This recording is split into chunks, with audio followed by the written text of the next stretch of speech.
So the application process is like in two stages. You go on tbbs.turkiye.burslari.gov.tr and you set up your profile.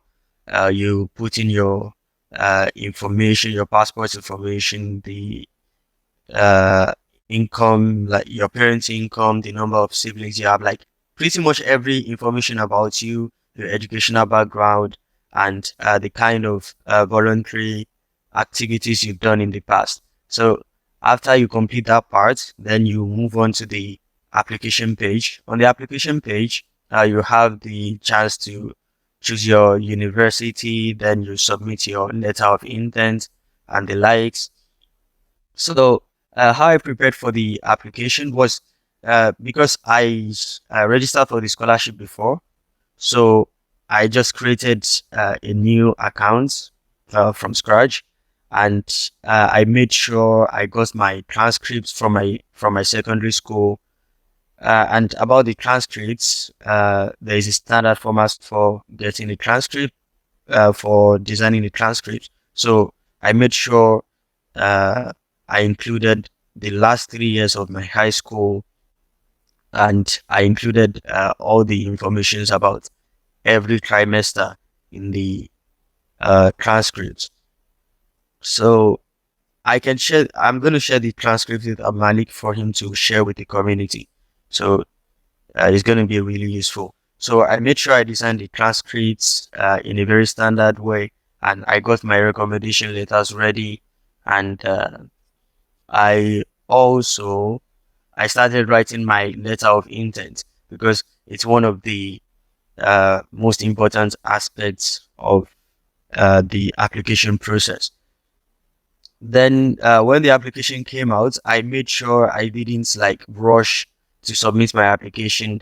I sent it to different people. I sent it to some of my friends who are on the scholarship already to check my application, whether it's worth getting the scholarship, whether it was going to fetch me the scholarship or not.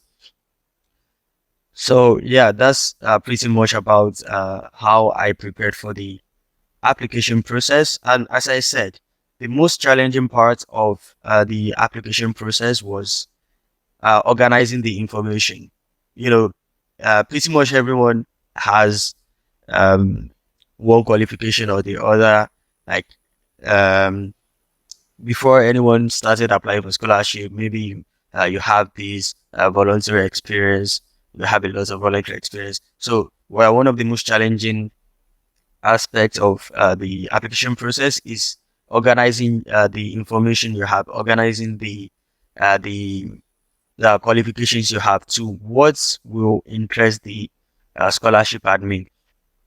And also, for example, I was applying for medicine, and I had voluntary experience in uh, different areas that are not related to medicine. So I had to like uh, choose the voluntary activities that are related to medicine and not for uh, scholarship um, the scholarship admin with a lot of information. I just give them the relevant informations.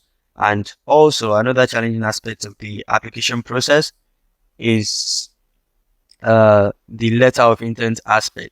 Like with the letter of intent, you only have 5,000 characters to convince the scholarship admin that you are worth getting the scholarship. Just 5,000 characters. And I know it's kind of like easy for you to put in a lot of information, a lot of irrelevant information. Like I've done this before, I've done that before, trying to like woo the scholarship, but there is no like there is no enough characters to accommodate that. So you have to like put in relevant information, and you have to structure it in a particular way that it's going to allure to the scholarship admin. So that part is also a challenging part.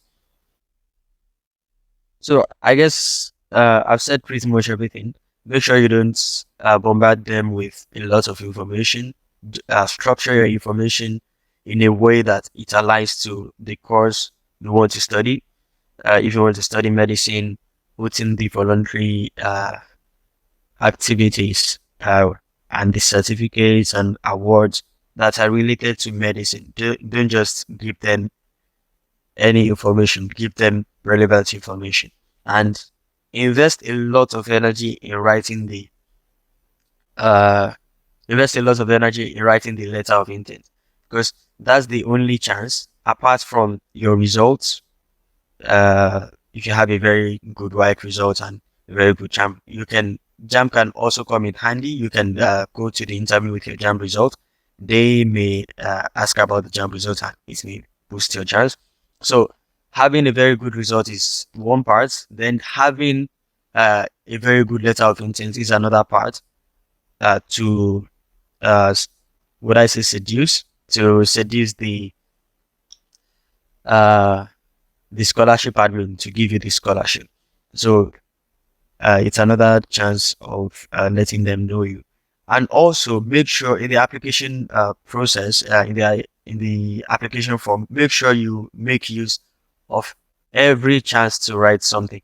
For example, in the hobby information, write hobbies that are going to help you realize your goal in the um, course of study, in the course you want to study. For example, there are some hobby informations like computer, playing sports, and traveling, reading books.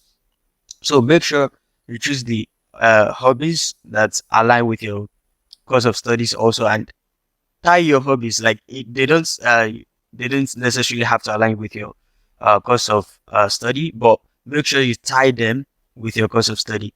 In the hobby information section, after you choose all those hobbies, you have like this little box where you can explain your hobby information. So make sure you write something there. Make sure you write something catchy there. And there's also some other parts where you can write some other things. So make sure you remember that you are trying to tell them that I am fit to be awarded the scholarship. So you shouldn't let any chance to tell them that you are fit to be awarded the scholarship. You shouldn't let that chance slide. So make sure you make use of every slight opportunity. So the like all the advices I'm gonna give a prospective applicants. I don't have everything in my head right now, but as we go on, I may like revisit this particular question.